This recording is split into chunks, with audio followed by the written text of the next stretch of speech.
Yonzae Pierre is a twitchy, violent, and relentless pass rusher whose NFL draft stock will skyrocket with a strong 2026 college football season.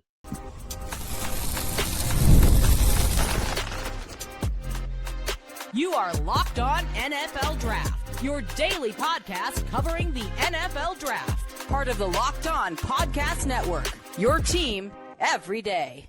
Welcome back to the Locked On NFL Draft Podcast. I'm Damian Parson. That's Keith Sanchez. Today's episode is brought to you by FanDuel. The biggest stage in world soccer is here. Let there be goals on FanDuel. Visit FanDuel.com to get started right now. On today's episode, we're going to break down Alabama edge rusher Yonzae Pierre. Is he the next great Alabama pass rusher? We're going to break that down, explain the grade that we have for him, talk about the concerns a little later with his game. But as always, we start with the pros and what we like about the young man's game. Coming off of 2025, Keith, I don't believe he started every game. I believe he was rotating in the first couple of games and became the starter.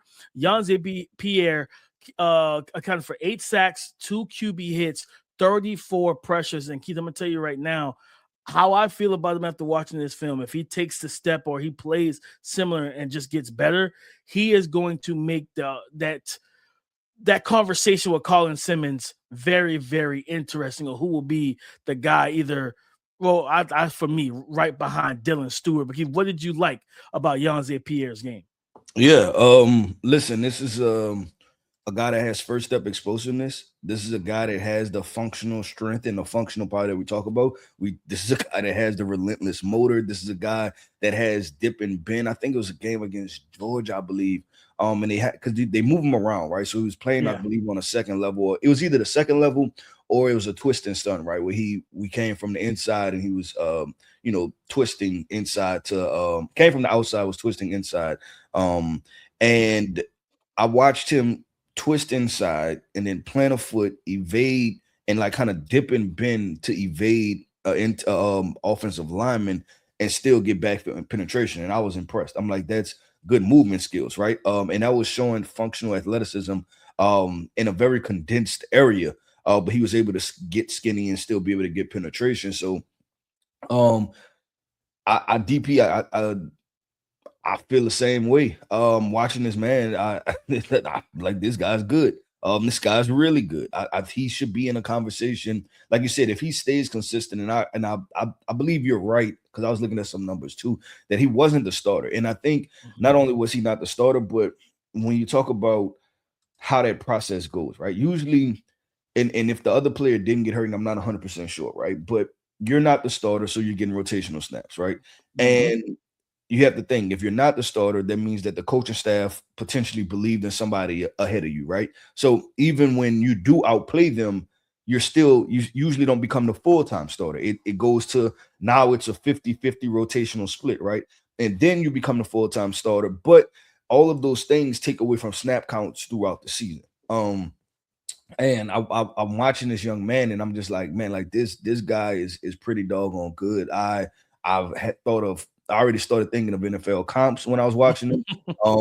Stuff like, could he be a very highly drafted player? There's a lot there to like about Yonzae Pierre, his entire profile, and there's a lot of skill sets and traits that appear that they will translate to the NFL at a very high level.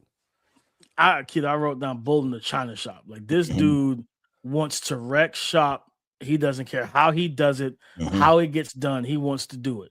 And I love guys with that mentality, right? Like, that motor to me, watching him, he feels like if he gets blocked one-on-one, he takes it as disrespect. He doesn't believe anybody should block him one-on-one. That motor is just as hot as ever. But then also the violence in his hands and what he plays with, the violence as a tackler when he gets to the ball. They even dropped him off in coverage a few times, and he didn't look like a fish out of water doing that. And I was just like, and he's a heavy pursuit player too. Like, he's the defender that you watch on film and he's running 30, 40 yards down the field, right? And what I always say, DP, that like the running I know why you do the pursuit drill in practice, right? But when you have to do the pursuit drill to get people to run, that's not the guys I want on my football team, right? And this guy doesn't appear to be a guy that needs pursuit drills. You just let him rock and roll because he's all over the football field. The closing burst is immaculate, Keith. That Billy, once because I know exactly what you're talking about. I know it was a play against, well, it might have been the same play, but I know it was a play against Wisconsin where he did they did a twist and stuff. He looped and worked inside.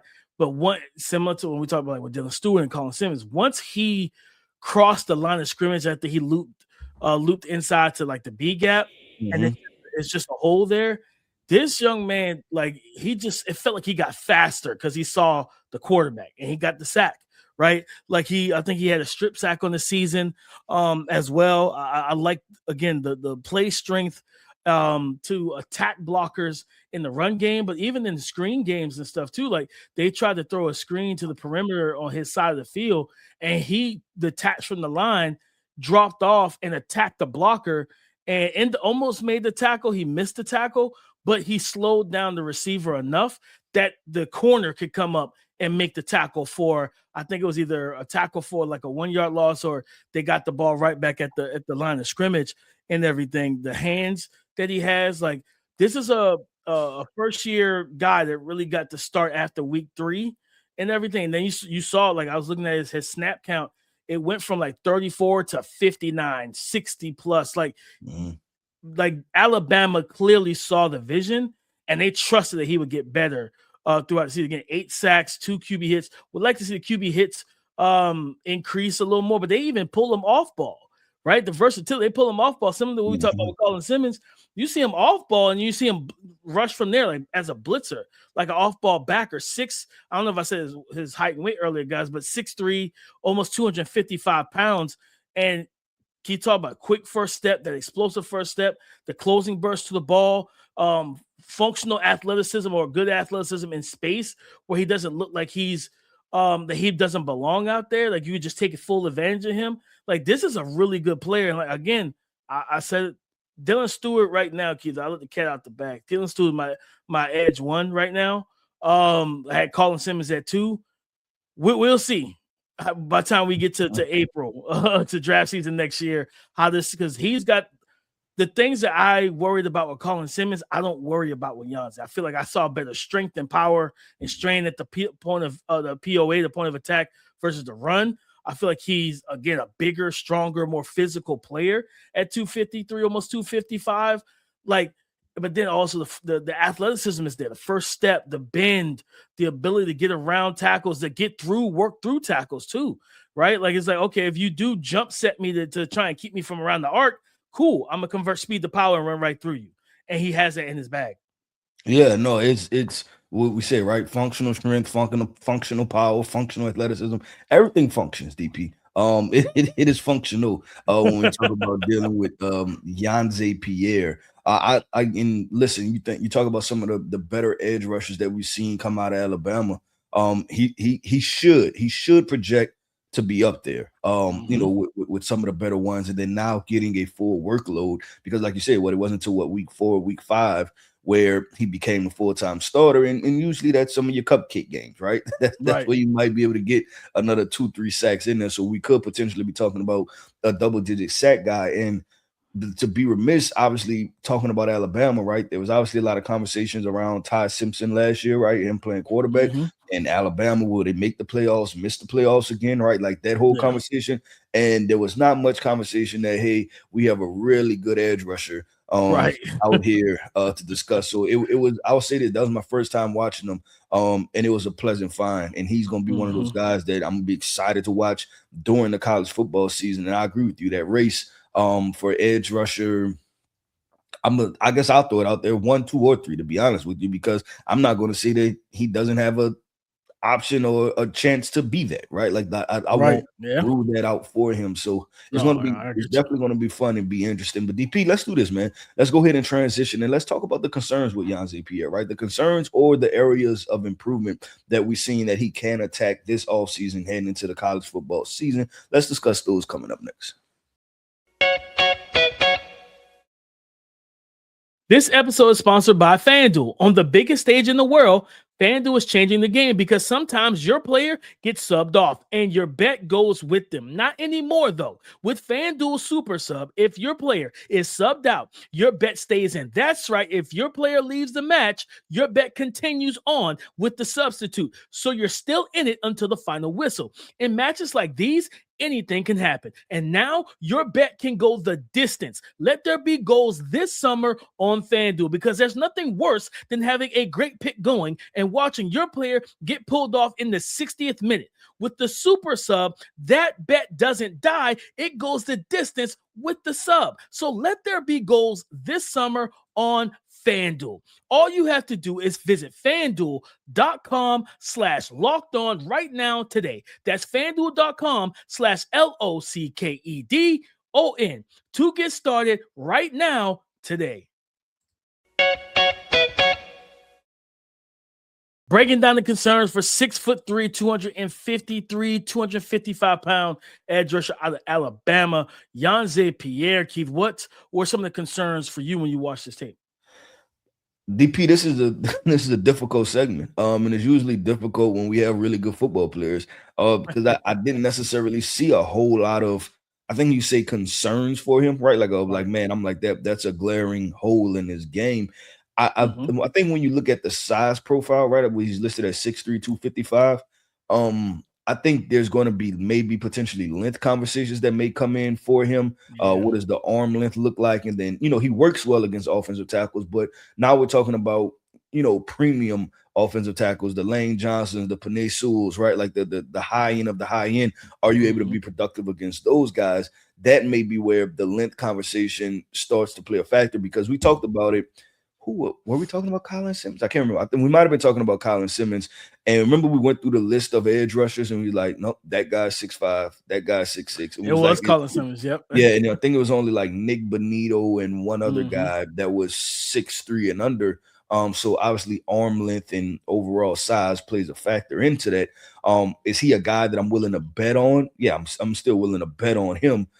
Because of the intangibles that he brings. But I think that may become a conversation for him, will be the length and overall size. Yeah, I think that's definitely going to be a big thing, the length especially. I think like if he's 6'2" and 3/4, 255 pounds, will him not being 6'3", right? Like, will that impact decision makers for NFL franchises? I think that's going to be an interesting conversation, because we know a lot of teams have size thresholds. Yeah. I think for the listeners, a lot of that conversation typically comes on where do you land on that percentile chart, right? Are you closer to 90? Are you closer to 90 percentile? Or are you underneath 50? Because once you start hitting the lower numbers on that percentile, like you're not in the great. You're not in great air when you're 13th percentile. Like, nope, not in arm length. You shouldn't be. We want you closer to 80 percentile, things above 60, things like that. So usually the NFL kind of wants. For me, when I think about like concerns, 1 year production, of course, so it's a little bit of projection baked in that he's going to take big, massive step forward and everything. Because now, you would think, okay, O-line coaches, that's on their schedule, offensive coordinators, they're looking for Yonzae Pierre. They're going to watch. They're looking for number 42, unless he changes his number. Kids do that nowadays. Going into the year before the draft, they try to change the number and stuff like that. I think Ryan Williams went to 1 or something like that. Somewhere in there. So you definitely see guys. I think Colin Simmons did that. I think he was like 11 as a freshman. I think he changed to number 1. So you'll see these kids change numbers. So unless he's changed numbers, they would be looking for 42. And they're going to game plan for you now. You know what I mean? With the full years of tape and the offseason to know, hey, we got Bama on the schedule, third and longs. We're telling our quarterback, where is he? Offensive line, let's pinpoint where he is. Let's keep him out of the backfield. He's their most dangerous guy on the front four. If they want to win with 4, it starts with him. That's going to be, I want to see how he handles the adjustments from opponents now that you're known, right? Like, that's a big thing for me, Keith. I think also he's going back. He's a bull in the china shop. which leads to some over aggressiveness, which leads to missed tackles. And overrunning plays sometimes, right? Yeah. Yeah, 100%. 100%. Getting out of position because you're playing with your hair on fire, but sometimes your eyes end up being only in one spot. Like you're guessing where the ball is going to go. And he typically has a nose for the football. Like he works back to the ball well. He tracks the ball well from whether he's off ball or on the defensive line. But that over aggressiveness can get you in some hot water especially more so going into the NFL. You get drafted to a team and your first early season matchup, you're playing against Christian McCaffrey. He's one of the most patient yet agile runners in the NFL. He is going to have you flow with him and then cut back off of your momentum, right? Now you just if you're the backside edge rusher, you're supposed to be playing contained just in case he tries to cut back. But if you're just on the beeline down the line of scrimmage trying to get to him, then he jump cuts you or jukes you, and now he's working backside with no defender, to keep the safety net, and now he's gone for a 20, 30-yard gain. Or you're playing Lamar Jackson, right? You got to keep him in the pocket. Being over-aggressive allowed him to get out of there. Now you got a healthy Lamar on the move. Yeah, that's a nightmare for defenses because of the playmaker he is, right? So that was one of the things, the things that really stood out to me overall is just the 1 year production. So we're baking in some projection with him. Definitely, I want to not so much a concern. I just want to see him do it again, right? Do it again. But also, I was going to ask you, yeah, would a repeat performance be good enough for you? Like if you finish with 7-8 sacks again, would that be good enough for you? Yeah, I'm fine with that. If he hits 7-8 sacks, I'm good. I want to see the QB hits go up because that's letting me know that you're constantly in the backfield and everything. I would love to see that go up. Again, he had 34 pressures, and again, he didn't start the first 3 or 4 weeks of the season. His first game as a starter was against Georgia. That was his first game where he was labeled as a starter. He played 49 snaps in that game, but he only was able to rush the passer 10 times. They dropped him into coverage 12, and he rushed it. He was on playing the run 27 times. I would like to see that coverage number drop down a little bit. Let me get him going downhill to get to the quarterback. Let me see him getting to the quarterback a little bit more in that type of situation. But Keith, the other thing I want to throw out, how we talk about his. Now, don't get me wrong. He rose to the occasion. A lot of his sacks came in bunches of different games. Yep. Now, multiple games, but too. He had 2 against Tennessee, LSU, Oklahoma, and I think in Indiana in the playoff game, right? So some big games and things like that you see from him where he's able to stack performances. But I would like to see a little more. Can we get that sack production spread out a little bit more? Hey, listen, I'm not. That's why I do want to see that step forward, Keith. Because if you have 8 sacks and you have a stat line that looks like this, and you're multiple games, but how about those couple of those 0 sack games? We get 1 sack, half a sack, right? Like where we're able to convert a little bit more, things like that. That was something I noticed. I was like, we talk about this a lot with edge rushers. Can we see more? Because again, he did step up. He was good. He was really good against Indiana. Getting to the quarterback, pressuring, and stuff like that. But for the most part, it's just it's in a group of games where you see that production. Yeah, and you said he became a starter. The Vanderbilt? 5.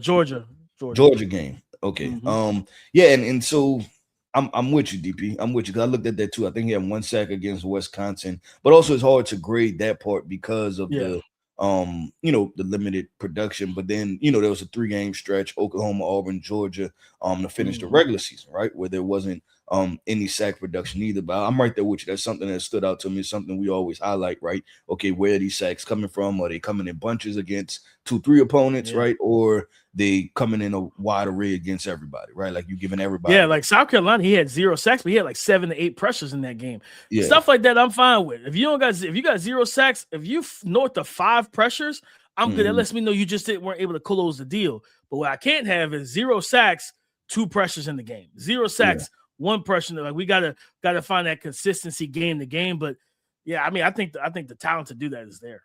Yep, I agree. I agree with DP. Let's go ahead and do this, man. My favorite part of the show, but we revealed the draft grade, right? What grade do we have on Alabama edge rusher Yonzae Pierre? We'll discuss that coming up next.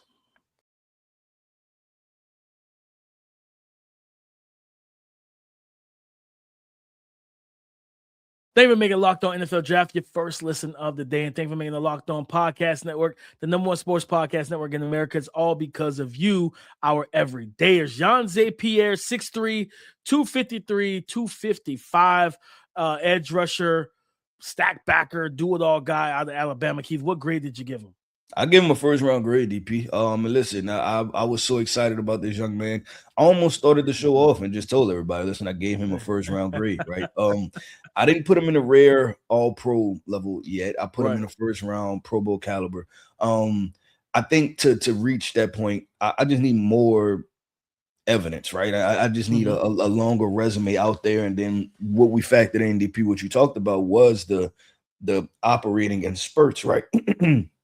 As far as his sack production. But ceiling wise, I said at the top of the show and I'll repeat it. I think he can be in contention if he does some of the same things and come out there and has maybe, let's say if he operated at a 80% level, if he get that to an 85, 90% level, I think he can be in conversation for like, okay, should you consider him for edge one?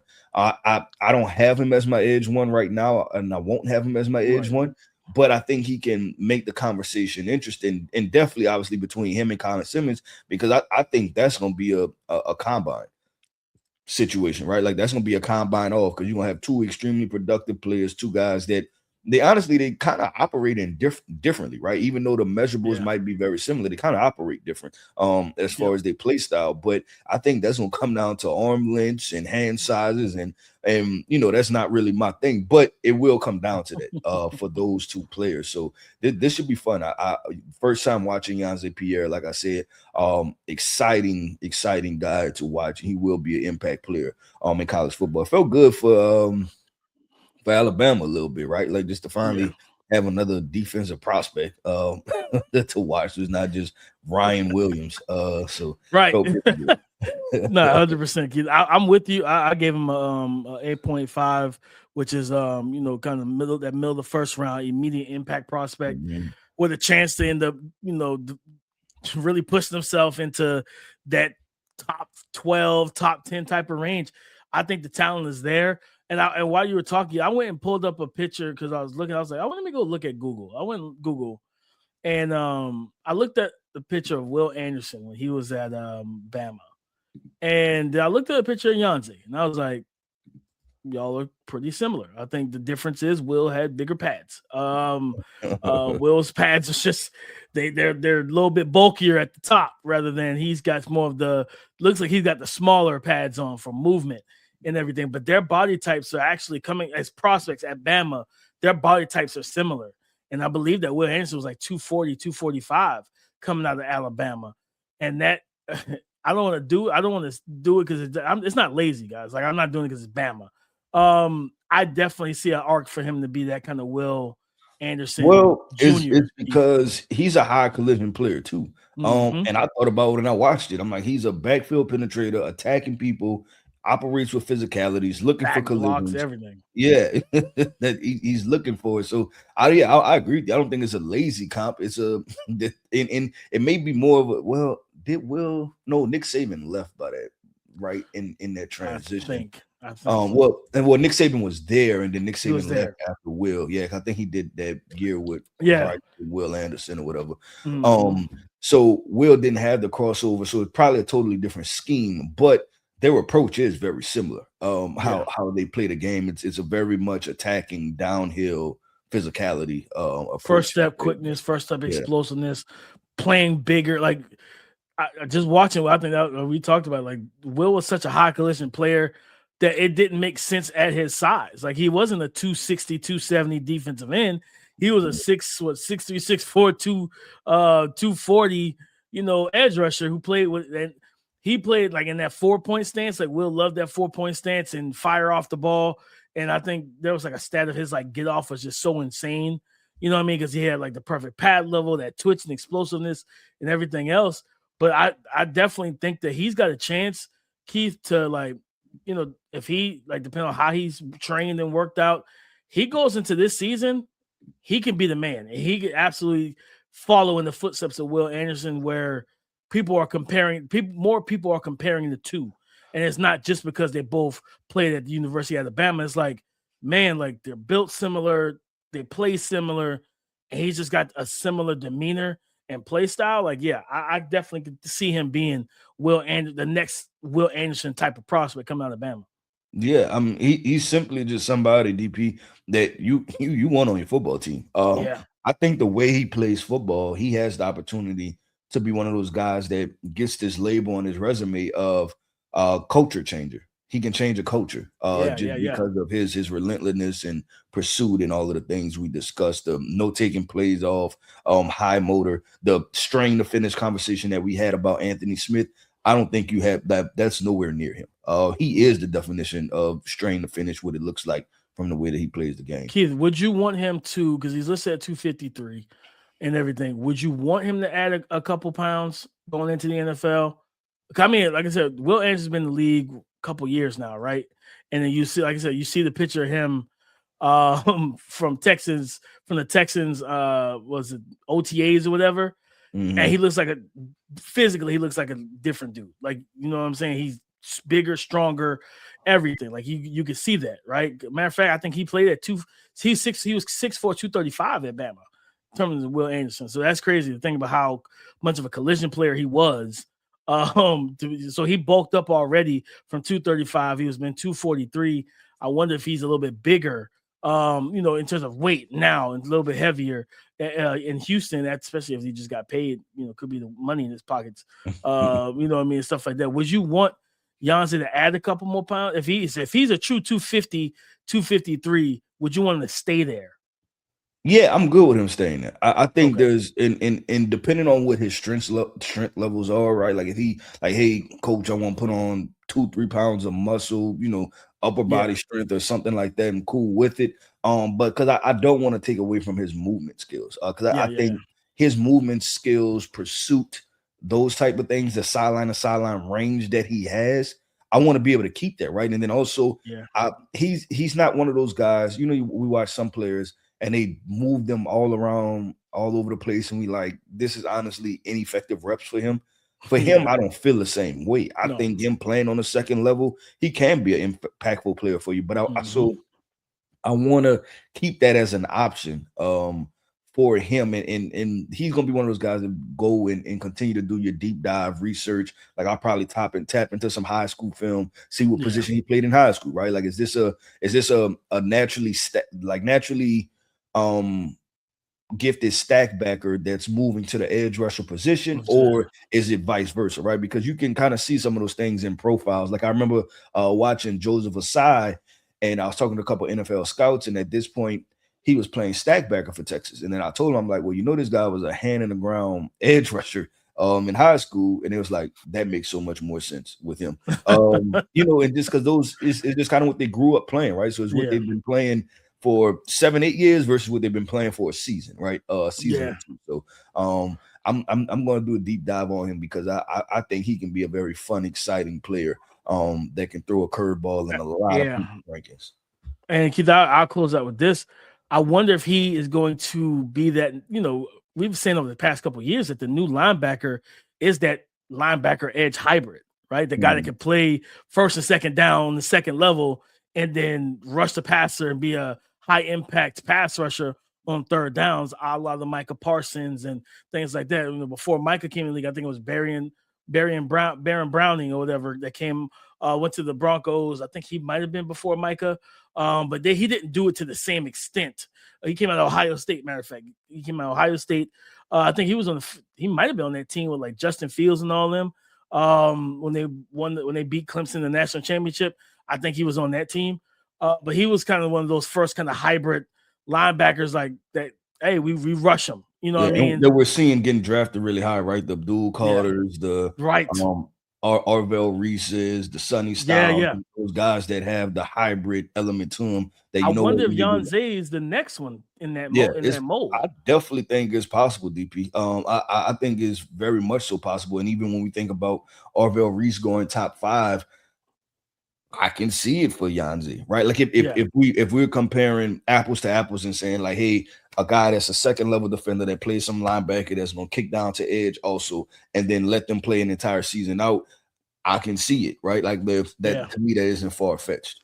I would like to see Bama do one thing for sure, because I looked at his snap counts just now, Keith. He played 617 snaps, 259 versus the run. He rushed the passer 244 times. He had 114 coverage snaps. There were a couple games that I just looked at, like either he had the same amount of pass rush snaps to coverage snaps, or he had more coverage snaps than pass rush snaps.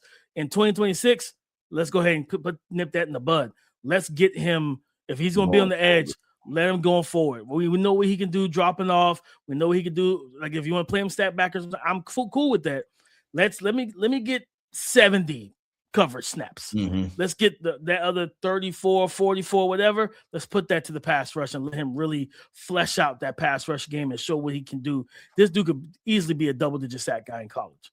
Yep, I agree with DP. That wraps up another episode, man, of the Locked On NFL Draft Podcast. I'm going to end this podcast all by saying shout out to our everydayers. Thank you for tapping in with us each and every single day. I am Keith Sanchez. You can find me on X at The Talent Code. That right there is my guy, my co-host, Mr. Damian Parson. You can find him on X at DP_NFL. And like we like to say, man, y'all come talk to us because we like to talk back. Go and subscribe for free on YouTube, wherever you listen to podcasts, to get the latest episode as soon as it is available. Come and join the conversation again tomorrow on the Locked On Podcast Network, your team every day.